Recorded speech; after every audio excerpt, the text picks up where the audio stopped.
Hi, and welcome back to my channel. My name is Garance French, and on this channel, we talk about cinema, TV shows, and music. With my podcast, Director Scott, I talk about famous, infamous, or not so famous directors that had a huge impact on cinema in its history. Today, we're talking about French director Marcel Pagnol.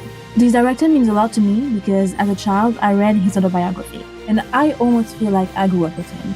He was a writer and a director from the south of France. Let's learn about his life and career.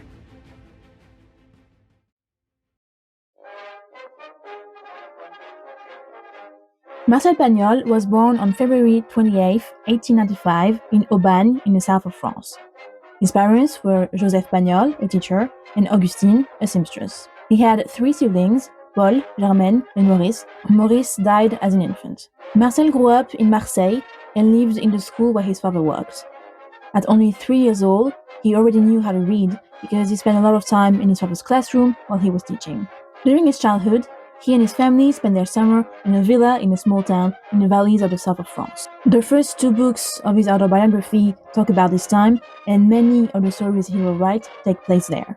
He went to high school with a scholarship and started writing poems. He starts publishing them in 1910. He's only 13. In 1912, when he's only 15, his mother dies from pneumonia.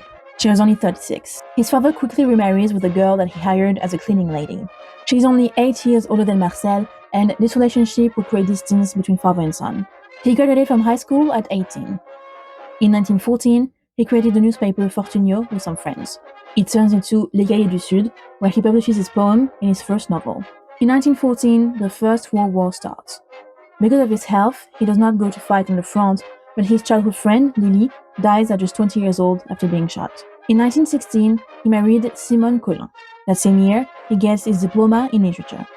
He then becomes a teacher and starts writing plays. In 1922, he's assigned to a high school in Paris. There, he starts hanging out with French writers and playwrights. In 1924, he published his first play, Tonton, under the pseudonym Castro.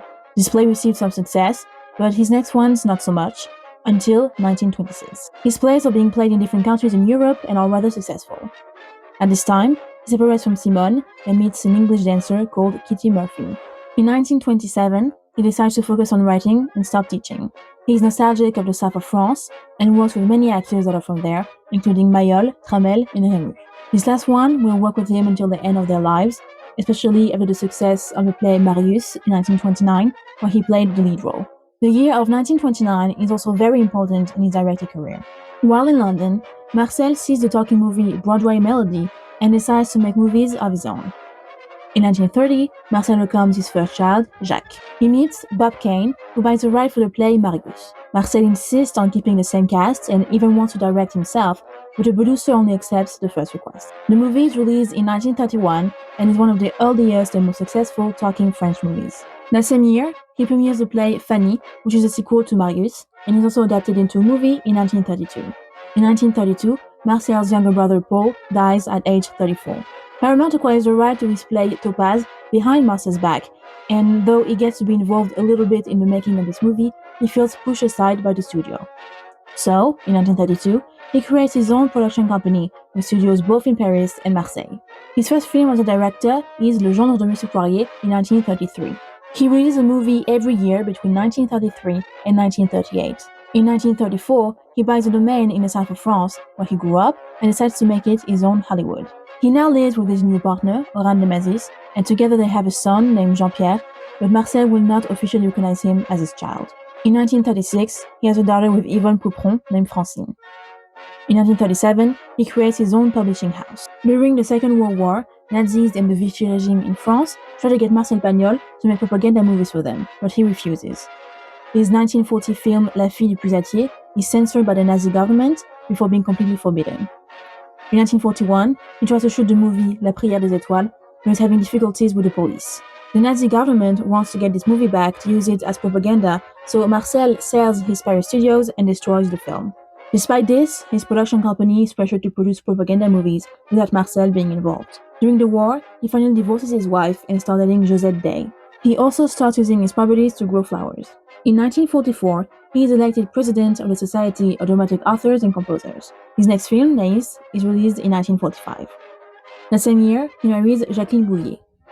She's an actress who will play in many of his movies. Together, they have 2 children, Frédéric, born in 1946, and Estelle, born in 1951.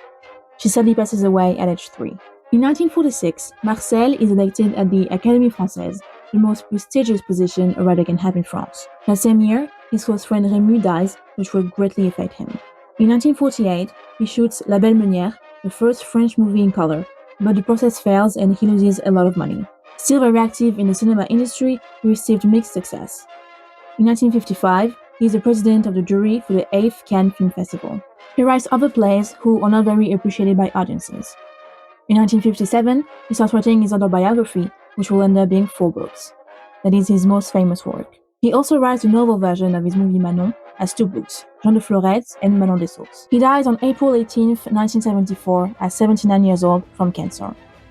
He is buried with his family in La Treille. His wife will die in 2016 at 95 years old. I feel very close to Marcel Pagnol, having read his autobiography as a child. I almost feel like I grew up with him. My mom has a collection of his books, and I was very lucky to read a lot of them. He has led an incredible life, and his work truly shows the love that he had for the places he grew up in. If you have access to his work, I truly recommend it.